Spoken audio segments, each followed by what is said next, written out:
Hi, it's Tim O'Brien, and welcome to the Person to See show. Our guest today is Scot Ginsburg. Scott is one of the top commercial real estate brokers in all of San Diego. And I mean it, one of the top. If you ask around who is one of the best, if not the best, tenant rep broker in San Diego, Scot Ginsburg's name will be at the top or very near the top of that list. On two separate occasions, 2 separate years, he's been recognized as Broker of the Year by the Irvine Company. Now, anybody that knows the size of the footprint of the Irvine Company, and so how many buildings they have and how many brokers are putting tenants in their buildings, to accomplish that on 2 occasions, let alone once, is an incredible feat. On 2 separate occasions, he's been recognized by 2 separate publications as one of the 40 under 40 to watch in the San Diego area. One was the San Diego Transcript, and the other was the San Diego Metro Magazine. Now, the reason I want to have Scott on the show is because I've had the joy of watching his career trajectory. I've seen him with a good, solid book of business, and I've seen him today where he has routinely produces over $2 million in business. By his 4th or 5th year in the business, he was routinely producing $1 million book of business. And as I said, today he's routinely over $2 million. And I've seen the strategies that he's implemented. I've seen the routines he's put in place. I've seen the way he's prospected and networked and marketed himself. And I wanted him to share that with my audience because, we're all about best practices, right? It doesn't matter if you're in financial advisory services or you're in commercial real estate or you're in insurance. We want to know what are the best practices that we implement in order to raise our visibility, promote and protect our brand, and develop really awesome books of business. Now, give you an example of just how awesome Scott is. In 2008 and 9, when most brokers' books of business took a dive or disappeared altogether, Scott actually thrived. He had some of his best years. And I want him to share with you, how was he able to do that? Because I think it's a pretty incredible feat. So what I want you to do, if you can, right before we're going to bring Scott onto the show, if you think there's somebody that should hear this podcast, I really would appreciate if you would click that forward button and forward this to anybody who you think should hear it, whether they're in commercial real estate or some other business. If you want to learn, if you think they should know about best practices to implement to go from no book of business over a series of years to routinely producing a $2 million book of business, then you definitely want to be tuning in. Okay. So enough with the intro. Let's welcome Scot Ginsburg to the Person to See show. Scotty, welcome to the Person to See show. Thanks, Tim. I appreciate you having me. Great to see you. Hey, I'm really pumped up because I've been able to watch the trajectory of your career, and I have seen, firsthand, your blocking and tackling and all the things that you've done. And what I want to do in this interview is I just want you to share how you went from starting in commercial real estate to being $1 million producer and beyond. What did you do so that people that are listening to this, they're my clients, guys like you, and they're like, oh, that's a good idea. I should start doing that. Or, yeah, that's good. I should do more of that. And so that's the kind of the progression of the interview, if it's okay with you. You bet. You want me to give you just, I'll give you kind of a high level overview of what I saw and what I implemented in terms of taking my career to the next level. So just a quick snapshot on myself. I'm 47. I've been representing tenants. We call it tenant representation. In our world, we don't represent landlords for 2 decades. That long. Not an easy career, tough career. Not like any business is easy, but where I started out after college, I had a couple of my own businesses and then got into doing this business, which technically you are owning and operating your own business. And the first couple of years, like every business, you're drinking from a fire hose and you're figuring it out. And once after you pass year 2, year 3, you start making a little bit of money. Well, I was at the point, let's just fast track at year 4, year 5. I was on the trajectory of finally being somewhat consistent in my revenue every year. Well, I got to the point and I looked at my peers and competitors that were around me that were, long tenure guys and gals in the industry that were much higher producers. I always thought to myself, how do I get to the next level? I'm an academic guy by background. I'm a science major, as a biologist. I'm a tech geek. So let me actually stop you there, because that's perfect. I do want to talk about that because I was doing an interview with another guy who was a sales coach, and I had asked him, and I knew the answer. And salesmen come in all different shapes and sizes. So I think it's really important is, where'd you go to school and what did you major in? Because you don't have a typical schooling background. You would have thought that you'd have been doing something differently. So talk a little bit about that. Yeah. So during college, I went to San Diego State University, and my major was pre-medicine with a BS in biology, Bachelor of Science degree.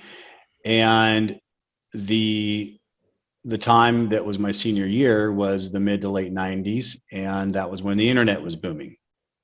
And I recall studying for the MCATs my last semester of the college year of my senior year, and I just found myself not loving it. I was putting in 40, 50 hours a week for doing organic chemistry tests, biology, you name it. I was just burnt. I'm like, do I want to do another 4 years plus 8 more years of this? You really have to love it. And, the 80s and the early 90s changed the whole medical practice. And so before going into commercial real estate, there was a 2-year hiatus where I was a stock trader for a year. Then I had an internet company for a year. But at the end of the day, I kind of learned business, because as a science major, they don't teach you how to speak business. I recall my first year in this business talking to a chief financial officer of a publicly traded company. He types, "I'll get back to you by COB." I'm going, what the hell is COB? He's like, "Hey, dumbass." He goes, "Close of business."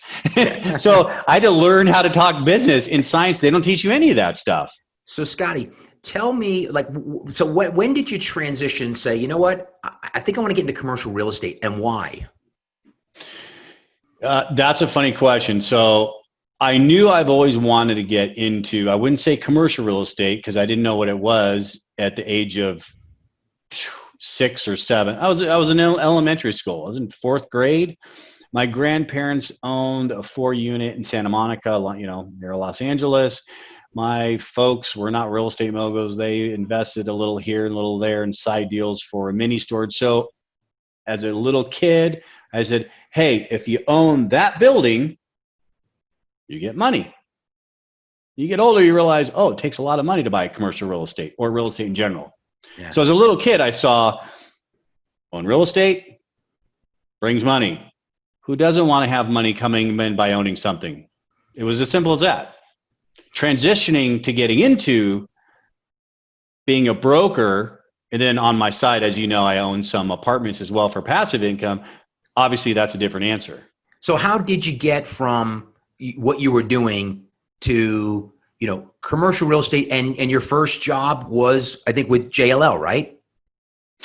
My first job was with a one-man shop that was myself and him and one other broker, and all we did was represent tenants.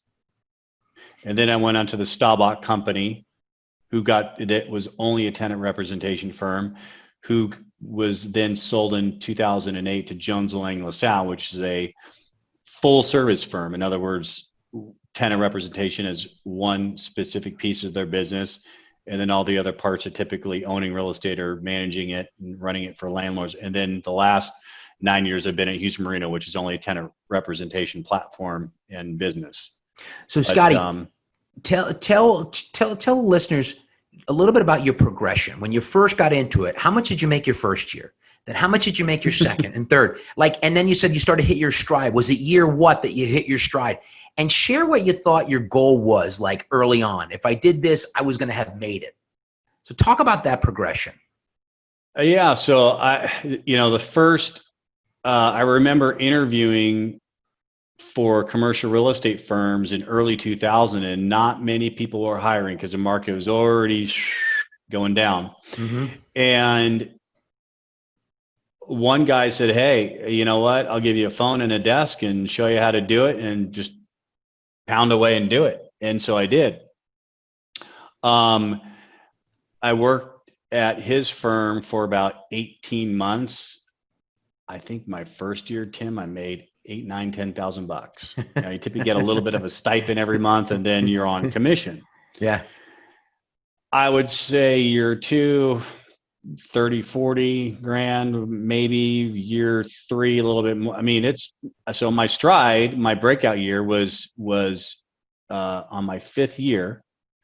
And that's where I became, well over $1 million consistent producer. And I remember telling my dad, I'm like, hey dad, I just closed the deal. I just made 40 grand or 50 grand. He's after like the third or fourth call over a 4-month period. He's like, your bet's no way. It's BS. When I got my first $100,000 check, I'm like, look, it's right here. He's like, what? So the first 4 to 5 years, it's a slugfest. Granted, there's people that take longer. There's people that take a shorter amount of time to get there, but it doesn't come easy. It's difficult. And a lot of people think, oh, hey, well, you guys are making great money and doing this and doing that. They don't see all the deals that you lose, all the deals that you're on the finish line of getting signed. We're in coronavirus times. It's about ready to make 200 grand on a deal. Up in smoke. Out for signature. It was a client I'm already hired on. And that beats you in the head when you're young. Yeah, and just a little bit more on credentialing you. Talk about some of the notable clients that you've represented, or that, I mean, I want people to see, you've been very honest and humble that you started here. This is where you can be. Who are you representing? Over the years, I've had, the pleasure and the honor to work over the various firms I've worked with, which technically has only been 2. The first 18 months, I don't really count. And then Staubach, JLL, it was all the same people. So technically, I've really been with 2 sets of teams. But over the course of 20 years, I've had the pleasure of working with publicly traded companies like Qualcomm, Hitachi, some brand names, right? Locally here in San Diego, I've worked with a lot of biotech companies. My business literally is split down the middle, being half biotech and then half technology. Biotech, obviously, that's my academic, and then technology is something I've always been fascinated with. Tandem Diabetes, worked with one of my great clients. They're I can't say the name. They're a very high-end, very well-known online and also console station video game company. I get to see technology and biotechnology that candidly doesn't get released to the market for 2, 3, 4 years. When you're watching news at night or in the morning and you're seeing, hey, all this coronavirus testing kits are going out, and you're seeing people in lab coats, and you're like, what the heck is that kind of machine? Or the Tesla factory? That's the stuff. Those are the clients that I typically represent. Not that Tesla's a client, they're not. But lots of those types of companies. They're funded by venture capital. They're bootstrapped. But I gave you a couple brand name companies. I'm happy to give you some more. They might not resonate with the audience because they're local companies. It's great. And just, and size of deals that you work on. For my so I do here. Scratch that. Start over again. So let me ask. I'll ask it. Okay. So the size of deals you work on. Talk a little bit about that. Right. So the size of deals, when we say size of deals, that means the square footage, how many square feet. Mm-hmm. So on average, just to give everybody a context for the viewers, roughly call it 200 square feet per person. Mm-hmm. So if you have a 10-person office, you're at 2,000 feet, maybe a little bit more depending upon the parking situation, just to give everybody a sense. The size of projects that are bread and butter range from 8,000 to 20,000 square feet, maybe up to about 100 employee type company. Mm-hmm. Companies that are in the middle range are 20,000 to 40,000. Companies that are the big elephants are 40,000 to 100,000 square feet. Some of the biggest projects I've worked on are north of 300,000 square feet. Whether it be a multiple site project or whether it be a single site project. But on average, my deal size ranges from about 10 to maybe 50,000 square feet. For example, right now, I've got a handful of 40 to 60,000 square foot projects, probably a few handfuls of 10 to 20s, and some smaller ones. More smaller ones than I like right now, but it's COVID times and we can kind of take what we can get. You got it. So that's great. I want to talk about now, and I'm going to ask you, it's going to be hard. You're not bragging. So I do need you to share, right? And you'll feel like you're bragging a little bit. It's not what I don't want you to get in your head on that. Really, I want you to share and teach people. Talk about the importance of what kinds of activities have been at the core of your success that have accelerated. Because I know you said 4 years you're consistent $1 million producer, right? I'll bet you that's a shorter curve than many. But so let's talk about what accelerated your career. What were the bread and butter activities that you did? I did this, I did this, I did this, I did this, over and over and over again. So, that's a good question. So bread and butter, just like any sales job, is picking up the phone or sending the email. That's what is going to be, in most cases, the fastest way to bring in revenue. There's just no question, right? Mm-hmm. And when I got in the business in 2000, LinkedIn wasn't around, social media wasn't around, the internet was barely even, formed. So it was knocking out phone calls.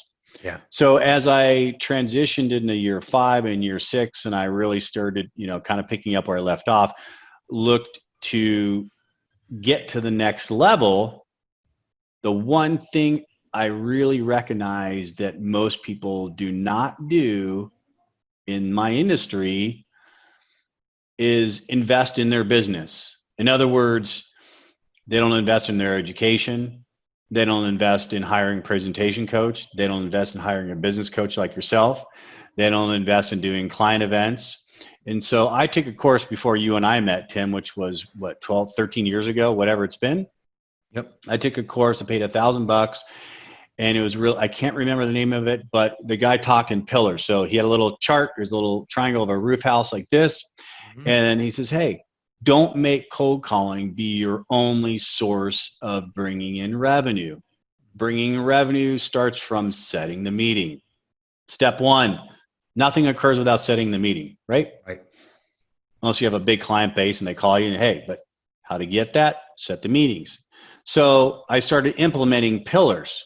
And it made sense to me. He's like, you don't have one beam holding up the roof. You have many beams. So, okay, that made a lot of sense. So the things that I developed and deployed over the years were using social media, client events, dinners, sending emails, marketing programs, writing articles, items that are and tactics that candidly are really hard to measure. Getting on boards, volunteering for venture groups or similar business trade organizations. Those are really hard organizations. I'm sorry, those are really hard marketing tactics to track. With calling or sending emails, you can say I've made 40 calls, I've had 5 meetings, I closed 1 deal. Easy. When you're branding yourself, you see Coca-Cola on TV, they can't track that. But if you don't see Coca-Cola on TV, in a month you're going to go, is Coca-Cola out of the business unless you're going to the grocery store? So it's a very difficult thing to have people overcome because a lot of them go, I want to spend $5,000 for a client event, but I need to get 20 grand. But what a lot of people don't remember in their head is, hey, you made 50 grand off that client. Why not take them to an awesome event that cost $1,500 a ticket? Most people don't do that. So Scotty, what I'd like you to talk about is how you, it's not the right word, but routinized that process. Like, for example, you had a client event once a quarter or twice a month. You had this many meetings face-to-face. That was your target. Talk about, because you gave a lot of good ideas, create some structure for the listener and how you went about doing that consistently. Yeah, so I'm all about tracking. If you don't measure it, don't track it, you can't improve, right? And now that I've been doing this for 20 years, I don't track as much as I probably should. It just becomes one of those things where it's habitual. But how I develop structure around it, I would block marketing time out, time for calls, Tim, you and I would work on our playbook together. Yep. And I would say, all right, I'm going to do 3 events a year, client events. And Yep. within those, and I would partner with a law firm, an accounting firm, an insurance company. They would also be conducive and cross-pollinate business with the same type of clientele, because my clients, the point of contact, 75% of the time is the chief financial officer. The other 25% of the time, it might be the chief executive officer, might be the CBO, chief business officer, might be an operational guy, a facilities person. It depends the size of the organization.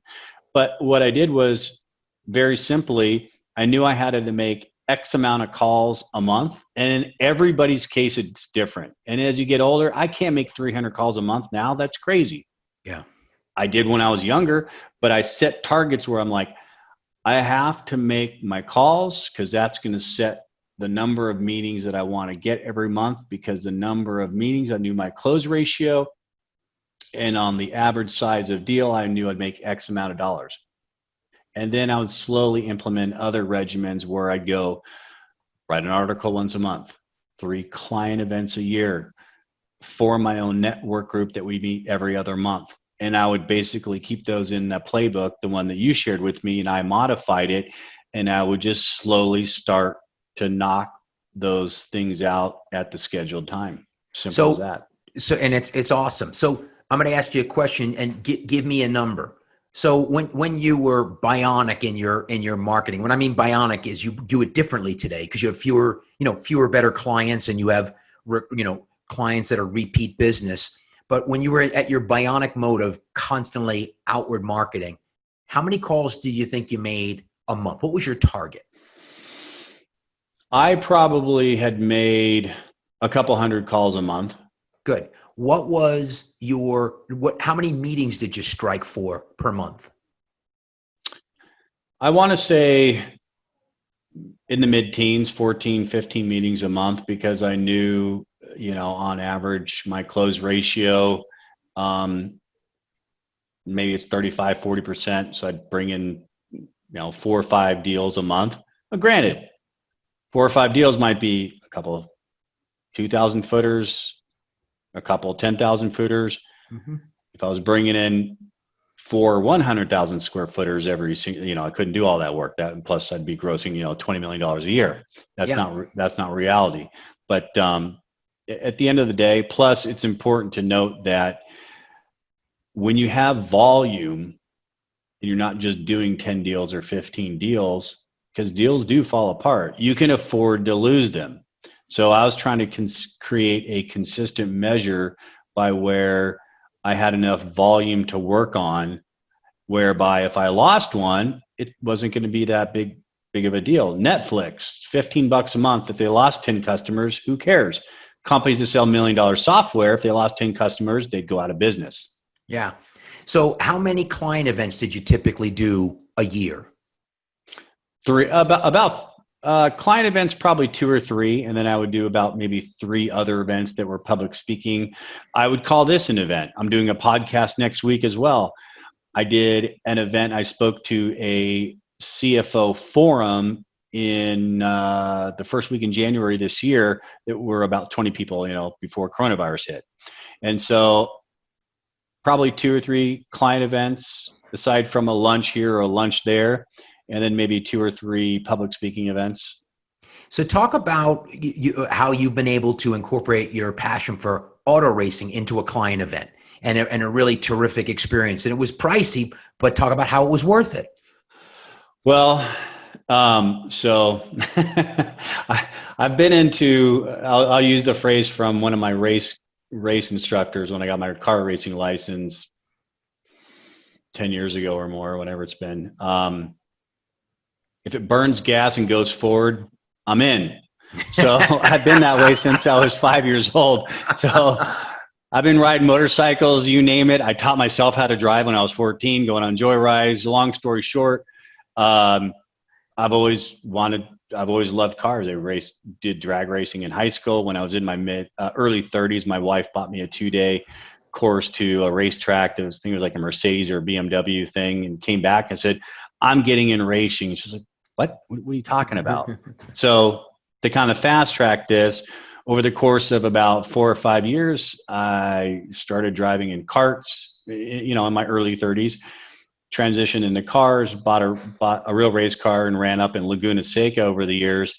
And I loved it. It was a lot of time, a lot of travel. It was expensive, but to drive a real pro car, even though it wasn't a pro, but that's the types of cars. It wasn't street legal. I can't even describe the experience to you. It's just phenomenal. But I could talk the talk. I can walk the walk. And the one thing that it's done for me, everybody in real estate plays golf. I just don't play golf. Yeah. I don't do it. I don't have a passion for it. With cars, I can watch hours of racing on TV. And what I typically do is every single year, I'll host an event with a buddy of mine, whether it's through Porsche Driving Experience or BMW or AMG or one of those. And we'll have 18 to 20 people, and we'll host a car event where it's an all-day event where I'll bring top clients out who are also car enthusiasts. Because some people, they do teach you how to drive. They're street cars. You don't wear helmets. It's very safe. But nonetheless, some people obviously just are not into that. And that's been a client for life event. That's awesome. And Scotty, it's a pricey event, but has it paid for itself in dividends? 100%. 100%. Yeah. Absolutely. So talk about, and again, you're not being conceited or a braggart. Talk about why you think you're successful as a commercial real estate broker. Bringing in the business, harvesting the business. Why do you think you're good? Great action. Okay. Rock and roll. So persistence, number one. You recall when we had to fill out year one Rainmaker U course about pick words that describe you. Yep. Everybody, clients, prospects, people always said, you are one persistent guy. And I never quit on anything. I have my very low days. I have my very high days. But the one thing that I can attribute it to is one word and one word only: persistence.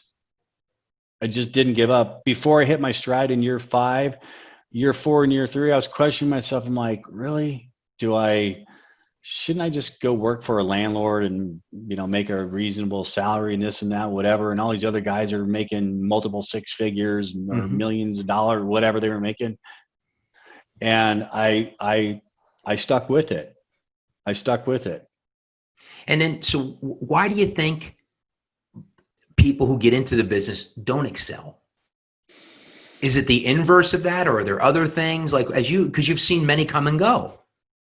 The fallout rate, that if I had to guess, in terms of how many people get into the business and then how many people get out within the first 3 to 4 years, is probably 70-80%. Because nowadays, when people get hired and they work for a real estate firm, typically you'll get a monthly stipend. I don't know how much it is today, $3,000, $4,000 a month, whatever, for a year and a half. You work on a team, and then you're straight commission. Right. Well, the quote from Napoleon Hill: the last time you fail is the first time you succeed. Maybe I'm getting that backwards. But when I got in the business, my monthly stipend was $1,500 a month. And I had a wife that worked at the time as well. We were newlyweds, only for 1 year. And so I couldn't afford to fail. I just kept pushing and pushing and pushing. And what I see a lot of guys doing and ladies doing in this business is you have to be a hunter. Absolutely, there's a place for people to transact and work on deals, but sometimes people get a little bit more of a mindset of the entitlement factor. And in reality, you can outsource most of the work: financial analysis, drafting, you name it. The hardest thing in this business is to secure clients, earn the trust. Hey, Scott, we need 40,000 square feet. What should we do, and how can we strategize about that? You don't get those calls between year 1 and year 5. It doesn't happen, Right. Very rarely, right? And so you have to be, I think people give up too early. I think people don't have a structure. I think people don't realize how difficult it is. People, honestly, there's a lot of people within our industry that maybe are not brokers, that are other types of professionals that go, oh yeah, you guys, make a lot of this money, great, and that, drive around fancy cars and whatever. There are those that do and those that don't. But at the end of the day, I don't think they realize sometimes what it takes. You're always taking your work home. Up until just, Tim, up until this last year, I was a workaholic. And I purposely took this year to kind of get a little bit more balanced in my life, because I was working 14, 16. This is not an 8-hour a day job. Right. There's just no way, no ands, ifs, or buts. So talk about, your structure. So in 2008, 9, and 10, you were out of business, right? Because the collapse of the market, right? Like you had no more clients, right? Because you were like most great. other. Why? That's really important. Why? No. And in fact, this year, I was telling some other guys in my office just on the call before this podcast that this is the only year in my 20 years that I'm going to have a down year. The only year, aside from maybe a 5% downturn or whatever. But we've never seen this. This is a once in 110-year event. Okay, it is what it is. But aside from that, when I had my ramp up year in 05, 06, 07, 08, I kind of plateaued. But I had volume. The reason why I didn't go down is because I work with tenants. I'm not trying to list space for landlords and just sit on vacant space and get it leased. I'm actually able to, advise and provide real value. And you have tenants that sign leases here and then rents here. You restructure them. So there are a lot of transactions that you can do as a tenant advocate, but more so, just being a tenant advocate is not going to insulate you from a market downturn. What's going to insulate you is keep the throttle on the gas. There's no ands, ifs, or buts. And so what that did was I was hockey sticking up, and then I kind of plateaued a little bit. And then I was planting. And then in 2011, 12, and 13, another hockey stick, right? And so now I'm kind of looking back. This is my third downturn in the market. Same kind of thing. He said, okay, I'm going to have a dip. A lot of people that have never had downturns in the market are having downturn now. And the reality of it is I'm making more calls and setting fewer meetings, and it's getting to be difficult again. So I'm sticking with it. So what was the smartest thing you did in your business as you look back? I mean, and I may catch a little off guard here. I'm sure there were many, but you look back like, this was the smartest thing I ever did. Like whether it was an activity or whether it was a one-time event, you look back and you go, this was pivotal for me. This was game changing. Creating a business plan and sticking to it.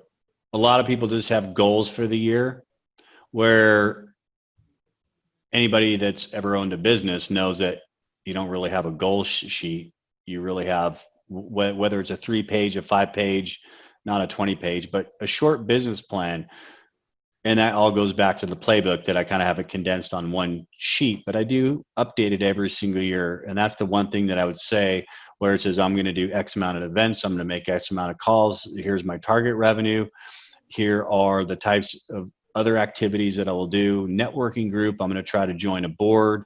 Those types of things started to pile on over and over the years. So I would say that is probably the smartest thing that I've done, because it kept me on track, and all I'd have to do is just tweak it a little bit every single year and make sure I'm on course. I've said this to you before, you made a business that is not repeatable as it could be. You know what I mean? Like, right. If you're in commercial insurance, right, you have repeatable streams of income. They're called renewals. Right. You created through your activity, extraordinary amount of repeatable, predictable behavior, or results. Right. Right.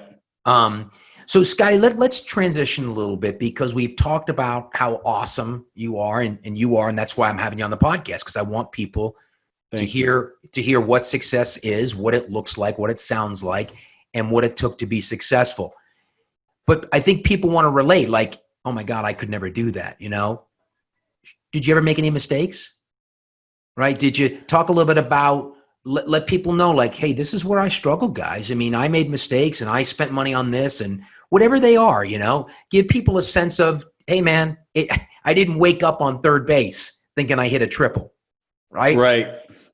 Well, that's actually an easy question for you to answer.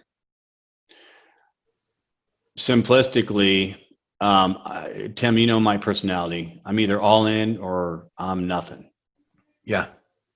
And if I had to do it all over again, I would add more balance into my life. I was just full throttle, 120% every single day for 18 years. Mm-hmm. There's a price to pay for that. With your family, with your friends, with balance, with stress, all that stuff. That, I would say, was my biggest mistake, is just not having more balance in my life, because you get so caught up in, I'm going to do X and this is going to produce Y. And the reality of it is that's not always the case. I always felt like you needed to be busy. So the function of me not introducing more balance into my life earlier was, candidly added to my stress level. And that is the reason why I've chosen to really work on that this year, as hard as it is. Yeah. Yeah. And how about, like, did you ever make any mistakes on deals? Like, did you ever make any mistakes with clients? And you get off the phone and go, oh my God. 100%. And just for your viewers to know, and so they understand, is it okay to do 30-second elevator speech? Yeah, so they sure. understand? Because this is Yeah. really, I only do one thing and one thing only. I help businesses get their arms around their real estate needs, whether they're renewing a lease. That is the most profitable deal for any landlord. And most tenants, I'll just call the broker or call the landlord or the landlord's broker. They don't understand what goes beyond the depth of that transaction and how much profit margin there is. Whether they're relocating, whether they're downsizing, whether they're paying too much in rent, whether they need to expand their operations. I was talking to a client just an hour and a half ago. They need 5,000 square feet in addition to what they currently have.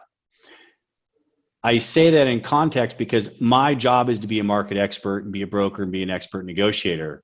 On my team, I have construction management within Hughes Marino. I've got a full-time legal staff to help with lease reviews, lease audit. We have internal architects. So all of that enables us and myself to do a better job and deliver better results to our clients. That's a simple answer. There's no questions. And having all that knowledge, I wanted to share that with you because there's a lot that goes involved into a commercial real estate deal. On a residential deal, not to say that business is easy, but typically you're at an offer and you're just bouncing back and forth on price and what you want to keep or repairs in the house or not. On a commercial real estate deal, if it doesn't get done in time, people lose their jobs, i.e. your point of contact within the client, the company that you're working for. They might be anointed by the president or the CEO or CFO to make sure that they're out of their building on time, or the lease gets done in time, or their tenant improvement projects don't go over budget. If those things fail, that person can lose their job. So I give you that with some context. So some of the mistakes I've made, candidly, not communicating enough over the years, or not communicating the right way, i.e. setting expectations to clients. You really need to hold hands with most clients and lead them down the path on strategy. You want, the best way I've found to build trust is to predict behavior. If you have a client that says, the landlord's asking $4 a square foot, I want to go in at $250 a square foot. It's coronavirus time, screw that. Instead of telling a client, no, it's not going to work, that sounds like you're taking the landlord's side. Right. Versus, hey, happy to do that. The market hasn't, we all know, I'm using today's time to be relevant. Yeah. We're all in COVID times. We're all deer in the headlights. Nothing's really moved yet other than the stock market. Everything's frozen. Car prices haven't come down. Nothing's Right. moving. Right. Instead of saying, hey, no, I'm not going to do that. That's not going to work. No problem. Happy to do that. If we do that, my suspicion is since the landlord hasn't been in pain that long, he probably will either come back at a higher price just to spite us or not even respond. No problem. That's fine. Then you get the prediction, you build 10 more percent, 20% more trust factor. Yeah. So I'm giving you relevant topics, how I communicate with clients now that, as you can tell, being a junior guy or 5 years in the business, those are difficult conversations to have with a CEO running a company or a CFO. That's awesome. Hey, tell me, let's transition a little bit as we finish up here to a lot of brokers want to own real estate, want to own apartments. Talk about how did you make that transition? Because, let's start with what's your current, roster of apartment buildings? How many units? That kind of thing. So people, you don't have a one unit for, one building, 4 units. Talk about that, and then talk about how did you make that transition? Yeah, well, it really wasn't a transition. It was an ad hoc, put it that way. So, because I'm still doing brokerage full time. When I told you the story several minutes back about when I was a little kid and I said, hey, you see this building and you get money. That's where the initial interest came from with real estate. When I got in brokerage, I didn't have a flipping clue that I have to make cold calls or sell. I thought I'd just be working on deals. Well, the science, where these deals come. Oh yeah, now it makes sense. You got to go dig them up. Yep. And so maybe my 5th, 6th year after being into the business, I was able to just diligently save money. And I decided to get my feet wet and buy a single family home here, buy a single family home there, some smaller, inexpensive homes out of state, and simply just had those as little piggy banks. Single family homes don't cash flow that much. But then I was able to retain a client, win business from a commercial real estate firm that does apartment sales called Marcus and Millichap. And Yep. A lot of those guys invest in apartments. And I recall my grandparents owned a 4-plex in Santa Monica many, many years ago. So back in 2009, I had contacted my client. I said, look, I want to get into owning apartments. And those guys basically held my hand and got me in owning my apartments. And I bought my first 8 unit. And so, over the course of 6, 7 years, I had purchased 4 properties. I own 3 now. I own a 3 unit, an 8 unit, a 12 unit, plus a few homes. And my whole game plan has really been about producing reoccurring revenue or cash flow at the end of the day, because I'm doing my brokerage job a day and my night job, I'd say, is apartment broker. And I do that obviously with my wife. Unfortunately, the last several years has been a very tough go at trying to make sense buying apartments on the side when tenant representation has been so good. But there really wasn't a transition. It was more of a inclusion or adding on to, because it was just something that I had a lot of passion for doing. So I want to finish. I've got, it's kind of a big question, but I think it's important, whether it was in brokerage or whether it was in your apartments. Were you ever afraid? And if you were, how did you navigate through it? God, yes, I was afraid many times.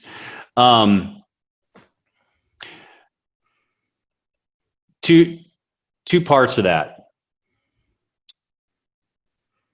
I was very afraid on some specific times working the apartment sector. I wouldn't say I was afraid doing brokerage, but it was nervousness, butterflies, concern, whether it be like, God, I'm going to make my calls again today. But once I got rolling like an author, it's hard to write the first sentence, but once you kind of get going, you get going. You build it like a habit. And the days that I didn't make calls, I would feel odd. And that goes for even today. Like, I know if I'm making my touches and doing my calls, good things will come. Mm-hmm. The things that were, I would say, nerve-wracking that I had to work on were when I transitioned from being a mid-level guy to a senior guy, or really upping my game on how to present better, how to do public speaking. And I hired a public speaking coach for about a year. He used to video record me and give me tune-ups, tips, tricks, all that good stuff. Mm-hmm. And I will tell you that probably the first 4 or 5 2-hour-long workshops that I did partnering with a law firm, where I was teaching people, how do you restructure a lease? What's the best way to renew a lease? You know, it's educational. Of course, I wanted them to get my clients, but we would start the program at 8 and end by 10 or 10:30 in the morning, maybe 3 times a year, once a quarter, 4 times a year, whatever it is. Mm-hmm. The night before, I would never sleep. And I would go on stage with no sleep, and I was just sick as a dog. But now, you know, my biggest audience, I was fortunate enough to be chairman of the San Diego Venture Group. Now it's connect.org. I'm still on the board there. I was fortunate enough to be chairman, and once a month I was speaking in front of 300 to 600 people for about 7-8 minutes. No problem. And people will come up to me and say, hey, you're a great public speaker. And this, look, I'm not the best. It takes practice, but I've learned to enjoy it over the time. I get energy from it. The part where I'll tell you I've had the fear of God in me has been probably buying 2 apartment buildings. One was a 12 unit where I was exchanging. I was selling an 8 and I was exchanging for a 12 unit. They call it a 1031 exchange. So you're obviously deferring your taxes. And you have a very narrow time period that you have to identify and close. Otherwise, you have to pay taxes on it. So I had to go non-refundable of a very large sum of money within 3 business days. And I didn't close escrow for about 30 days. I wasn't even secured with financing yet. Very difficult, very stressful. Lost sleep on that one. The other one that put the fear of God in me was the last building that I bought, but it's the best building that I have. It's an 8-unit building that I purchased and we renovated, and I took a line of credit out. And you know, the number one rule of investing is don't take a line of credit on your house to invest in something. But it was the 5th deal that I've done. I knew it. The market only been on a run for 4 or 5 years. I just knew in my gut, I knew we would be fine. And, you know, I paid it off. But for that 4-month period of time, I had the fear of God in me. I'm not going to lie to you. That's awesome. That's awesome. Not that you had the fear of God, but that you're willing to share that, you know, because we start like with how successful and all the great things that you've accomplished. And sometimes people can think to themselves, well, I can never get there. But if you reveal and you say, hey man, I'm where you are, or I was where you are, just hang in there. So what advice would you give your younger self? You know, I always have to go back to the one thing, balance. I don't think I would do anything different other than give myself more balance. Because if you give yourself more balance, you're more calm, you're more strategic, you're not nervous, you're able to plan better and not just be caught up with just, it's almost like, so to go back to the car racing analogy, if you ever watch a car racer, a professional motocross rider, a gymnast, whatever, they make it look easy. If you watch professional car racers, it looks like they can be drinking coffee, eating a donut when they're doing 200 miles an hour. You watch videos in the inside of a car cam where the guy's all over the wheel. He's muscling the car around the track. The car's working him. Yeah. And so I was a little bit more on the muscle side, where I should have trusted the process, hence, i.e., add a little bit more balance in my life so I could take a step back and focus more on the strategic side of it.